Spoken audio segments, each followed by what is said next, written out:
ఇప్పుడు జగన్ టైంలో కాగ్ వాళ్ళు నివేదిక ఇచ్చారు. రిజర్వ్ బ్యాంక్ ఆఫ్ ఇండియా వాళ్ళు ఇచ్చినటువంటి రిపోర్టు, కేంద్ర ప్రభుత్వ ఆర్థిక శాఖ కూడా ఇచ్చింది.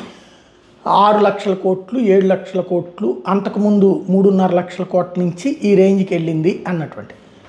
అయితే జగన్ 14.5 లక్షల కోట్లు అన్నటువంటి పదం బిగినాయి. అది బ్యానర్ హెడ్డింగ్లు పెట్టి లెక్కలు కొన్ని చూపెట్టట్లేదు.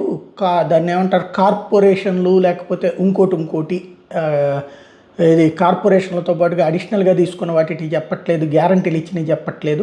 అవన్నీ కలిపితే 14.5 లక్షల కోట్లు అన్నారు. ఆ తర్వాత ఈ ప్రభుత్వం అధికారంలోకి వచ్చి వీళ్ళు అసెంబ్లీలో ఇచ్చినటువంటి ప్రశ్నోత్తరాల్లోనే అసలు నిజాలు తెలిసినాయి. ఇది ఒక ఎత్తు అయితే, ఇప్పుడు వైసీపీ చెప్పుకొస్తుంది ఈ 2 ఏళ్లలో 2,19 నెలల్లోనే 2,90,000 కోట్ల రూపాయల దాకా అప్పు తీసుకున్నారు. ఇది వైసీపీ 5 ఏళ్లలో తీసుకున్నప్పుడు 85% ఈ ఒక్క 18 నెలల్లో తీసుకున్నాను కన్నబాబు లాంటి వాళ్ళ స్టేట్మెంట్ అయింది. అయితే టీడీపీ ఏమంటుంది, దానికి అబ్బెబ్బే అట్లా ఏమీ లేదు అంటూ వాళ్ళు సాక్షి కూడా అసత్య ప్రచారం చేస్తుంది. రాష్ట్ర ప్రభుత్వం వాస్తవపు 1,19,000 కోట్లు, ఏది 18 నెలలు 1,19,000 కోట్లను ఒప్పుకుంది. అదే సందర్భంలో వాళ్ళు 2.93 లక్షల కోట్లుగా చెప్తున్నారు.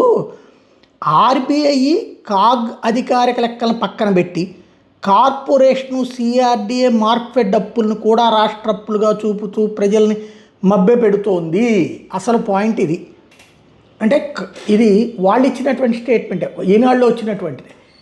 కార్పొరేషన్ అప్పులు ఇందులో రాయట్లేదట వీళ్ళు. ఈ 1,90,000 కోట్లు 1,19,000 కోట్లే అని చెప్తున్న దాంట్లో కార్పొరేషన్ అప్పులు, సిఆర్డీ అప్పులు, మార్క్ఫెడ్ అప్పులు వీళ్ళు చూపించట్లేదు. ఆ విషయాన్ని ఒప్పుకున్నట్టే. అంటే ఒరిజినల్గా అవన్నీ కలిపితే 2,90,000 అన్నటువంటిది వాళ్ళు చెప్పింది నిజమే అవుతుంది ఆటోమేటిక్గా. సిఆర్డీఏకి ఇప్పుడు మరి అప్పేమన్న తెలంగాణ ముఖ్యమంత్రి వచ్చి తీరుతాడు, లేకపోతే కర్ణాటక ముఖ్యమంత్రి వచ్చి తీరుతాడు? మనమే కదా తీర్చేది. కార్పొరేషన్ల అప్పులు మనమే కదా తీర్చుకునేది. కార్పొరేషనే తీర్చుకుంటుంది అప్పు. ఎట్లాగా? రాష్ట్ర ప్రభుత్వం దాన్ని వాడుకోకుండా ఉంటే, లేదా రాష్ట్ర ప్రభుత్వం వెనక్కిస్తే. మార్క్ఫెడ్ అంటే రాష్ట్ర ప్రభుత్వం అందే కదా. అంటే ఏంటి, ఈ 3 అప్పులు ఇక్కడ లెక్క కట్టట్లేదు.